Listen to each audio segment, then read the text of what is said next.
একদিকে গর্জে উঠছে যুদ্ধের দামামা, অন্যদিকে শান্তির বার্তা নিয়ে এগিয়ে আসছে চীন। মধ্যপ্রাচ্যের উত্তপ্ত আকাশে যখন একের পর এক বিস্ফোরণ, তখন বিশ্বশক্তিগুলোর দৃষ্টি ইরান ও ইসরায়েল সংঘাতের দিকেই। আর সেই মুহূর্তে চীন বলছে, যুদ্ধ থামান, আলোচনায় ফিরুন।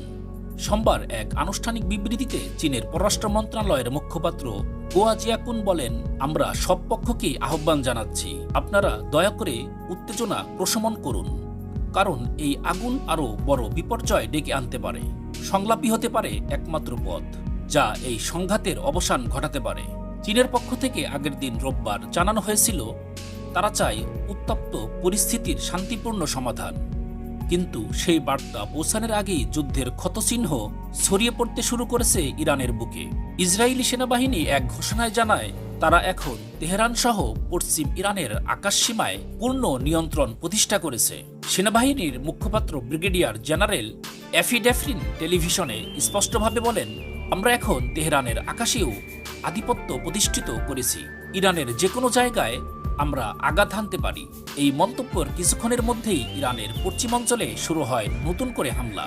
ইরানি সংবাদ মাধ্যম সংস্থা তাসমিন জানায়, ইরাক সীমান্তের কাছে ইলাম প্রদেশের মশিয়ান শহরে ফায়ার সার্ভিস ভবনে চালানো হয় ভয়াবহ হামলা। অন্যদিকে ফার্স নিউজ জানায়, একটি হাসপাতালেও বোমা ফেলা হয়েছে, যেটি ছিল অসুস্থ মানুষের নিরাপদ আশ্রয়স্থল। এই দুই সংবাদ মাধ্যমেই ইরানের ইসলামী বিপ্লবী গার্ড বাহিনী বা আইআরজিসি ঘনিষ্ঠ বলে পরিচিত। তবে ইরানও চুপ করে বসে নেই। দেশের আকাশসীমানায় ঢুকে পড়া বেশ কয়েকটি ইসরায়েলি ড্রোন গুলি করে ভূপাতিত করেছে বলে দাবি করেছে ইরানি প্রতিরক্ষা বাহিনী। দিন দিন এই সংঘাত শুধু সীমান্ত পেরিয়ে যাচ্ছে না, ছড়িয়ে পড়ছে নাগরিক অবকাঠামোয়। বোমা ও ক্ষেপণাস্ত্রের শব্দে কাঁপছে তেহরান থেকে শুরু করে পশ্চিম ইরানের শহরগুলো। এই পরিস্থিতি নিয়ে আন্তর্জাতিক মহলে বাড়ছে উদ্বেগ। বিশেষজ্ঞরা বলছেন, এই আগুন যদি এখনই না নিভে, তাহলে পুরো মধ্যপ্রাচ্য জুড়ে লেগে যেতে পারে ভয়াবহ যুদ্ধের দাবানল।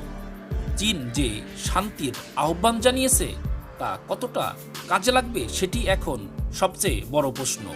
দর্শক, এই উত্তেজনার সর্বশেষ আপডেট পেতে আমাদের সাথেই থাকুন।